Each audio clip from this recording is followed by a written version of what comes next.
everybody doing today? Everybody coming out and coming informed of what's going on out there? All right, well, I wanted to thank everybody, thank John Willett and all the staff for giving me this opportunity to speak in front of you. My name is Matthew Andras. I'm the president of the Coalition of New Jersey Firearm Owners, also known as CNJFO. I'd like to take this time to talk about CNJFO. Last year when we debuted, we didn't really get a chance to introduce ourselves, but more so talk about activism. So at this time, I'd like to talk a little bit more about us and what we're doing. Many of you know us, some of you maybe have heard of us, and then there's some of you that may be saying, who are they? Well, CNJFO is a group of New Jersey firearm owners who saw an opportunity to start addressing the firearm laws in a different manner. Our guiding principles are based upon what we call the 2A principles. And if you look, like any building or structure, where do you start? You got to start with a good, solid, strong foundation. If you don't have that foundation, what happens? Your building and everything you built crumbles. So whether or not you're a hunter, a target shooter, a skeet shooter, competitor, or just an ordinary citizen who just happens to believe in his rights, you got to build that sense of community in order to, well, hold on, sorry, lost my place there. Basically, without a sense of community, we're going to continue to be divided, and without the support of the community, we're not going to succeed. There's 1 million gun owners supposedly reported to be in New Jersey that make up the traditional 2A community. But there are also 8 million non-gun owners whose rights are also being denied, whether they choose to exercise them or not. One of our objectives is to create awareness for the non-gun owner community over the denial of their rights. The New Jersey legislators may be able to ignore a few hundred, or for even that fact, a few thousand individuals that they pass us off as just ordinary gun nuts. Well, can they ignore 10, 20, 50, even 100,000 citizens if we all start talking? I don't think so. Part of what we believe in is that we believe that when friends get together, conversations get started. When conversations get started, ideas begin to flourish. When ideas flourish, great things are accomplished. Now, if you think about the context of what that means, you bring it towards a social aspect. What it basically is meant to say is that we, as the 2A community, need to start coming together. And as part of CNJFO, we feel that it's really important to create a social atmosphere that's conducive for people to come, whether it be a day at the range or a day out fishing or something. You know, we've strived to create events that not only function to strengthen our community, but also the events help us raise money for our Justifiable Need Project, which is basically to eliminate the Justifiable Need Clause. If we examine the 4 pillars of education, activism, safety, and awareness, each pillar has its purpose. For far too long, the Bloomberg groups, moms, and the media have controlled the message, and we as the 2A community have had to react to what they put out. Our goal is to take back control of the conversation and start to work to change the narrative. Storming the gates of the Capitol building, shouting, "Come and take them," and prime for my dead hands, well, that doesn't really garner us a whole lot of sympathy with the people that are sitting on the fence about gun rights. And if you haven't paid attention to the news lately, there's a lot of talk about it, and there's a lot of people who are teetering on the fence. So you got to start taking a personal responsibility of how to start influencing those conversations. And being the traditional person screaming at, over my dead body is not going to win that argument.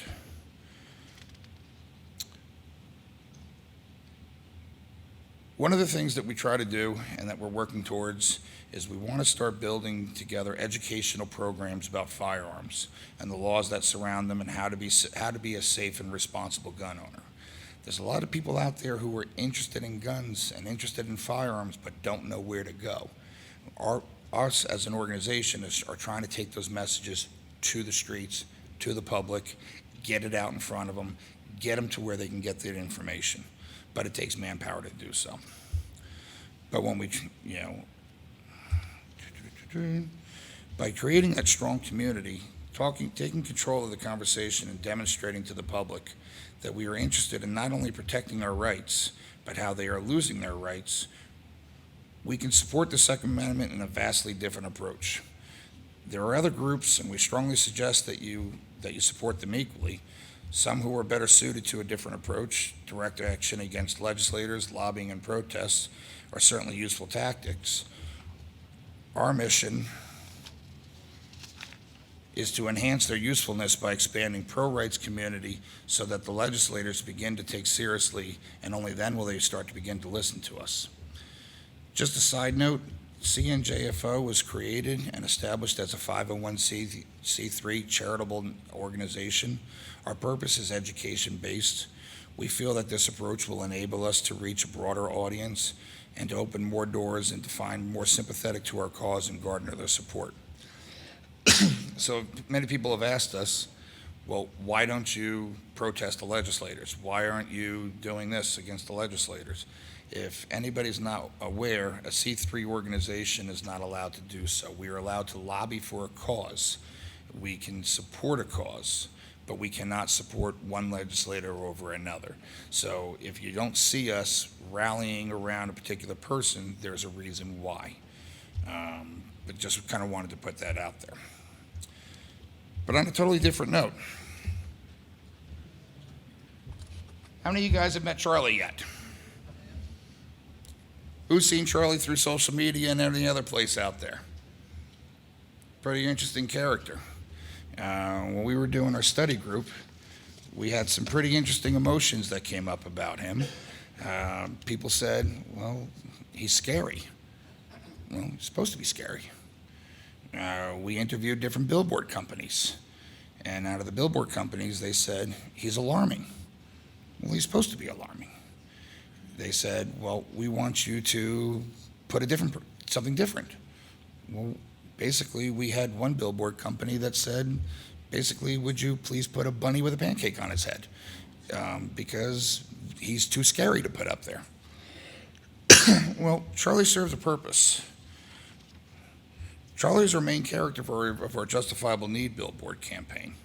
A few weeks ago, we did put up our first billboard that we promised that we would be doing, and it went up on Highway 33 in Howell Freehold area, and he's proudly standing 40 feet in the air above a very, very popular restaurant called The Cabin.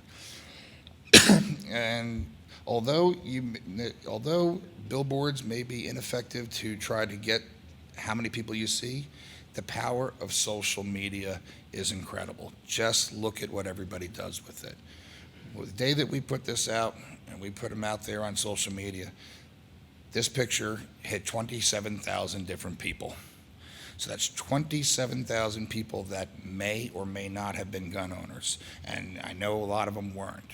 And out of those 27,000, we had 5,000 people click on that image. So think about that. That's 5,000 people who now all of a sudden clicked and said, what is this about? And that is the purpose and the intention of Charlie. Charlie is basically, he is to bring people to our justifiableneed.com website. From there, we start introducing the non-gun owner or the person who does not know into the information of where, how, what the issues are, and basically says, why are you being denied? Part of our justifiableneed.com website is a new program that we've created that we're in the process of getting ready to launch, is a way for you to contact your legislators. It's a fax program that you can go, register, digitally sign your name, and instead of an email, which doesn't normally get read because some clerk is just filing the emails away, it sends a fax to your legislator. It's the same thing as sending a letter. Somebody has to pick that up, stamp it received, and acknowledge that it has come through. Where emails don't always go answered, phone calls get taken down as messages. A fax is a very powerful tool in communicating with your legislators at this point in time. And as I ask you to start paying attention to what we're doing with it, it's coming out, and you're going to be able to start sending your own letters and being able to communicate with the legislators. I had the opportunity to open up the SafeCon last year, and that basically my speech at that point in time was about activism. I'd like to kind of take a few moments and revisit that. Any grassroots organization needs several things to be successful. They need financial resources, volunteers, and they need passion. Now, I look around the room here, and I know that you people are passionate because you took the Saturday off in the middle of summer to come sit in a room and listen to people like me and speak. If you weren't passionate about your rights, you'd probably be at the beach playing golf, or even better yet, spending a day at the range with your family. So I know there's passion here. But passion is just not enough. You need to start supporting the groups and the organizations. Find one that suits your needs. There's a couple of our groups out there. Monies that you donate, monies that you help go put forth to be able to print materials, run the websites, produce educational content, obtain space at the different venues such as this. Believe it or not, the world isn't free, and it does take resources to get your message out. And so this is a personal plea to everybody out there. If you have it, work with a group, work with an organization. We're looking for volunteers. We're looking for resources. It's too important to just sit at home and not do anything. You need to start looking at yourself, looking in the mirror and saying, what can I do today to make this fight better? What can I add to the cause? At risk of sounding like an infomercial, and you all hear them in the middle of the night, you know, a $15 a month donation goes a long way to helping fight for your rights. It's not that much different than when you hear the infomercials about the Feed the Kids or the SPCA. You know, the groups that are fighting for your rights need those resources as well. Volunteers. You know, I got a chance, and I'm going to ad-lib a little bit from here. I got a chance to listen to Dan Schmutter finish up his conversation about justifiable need and some of the different things that are out there.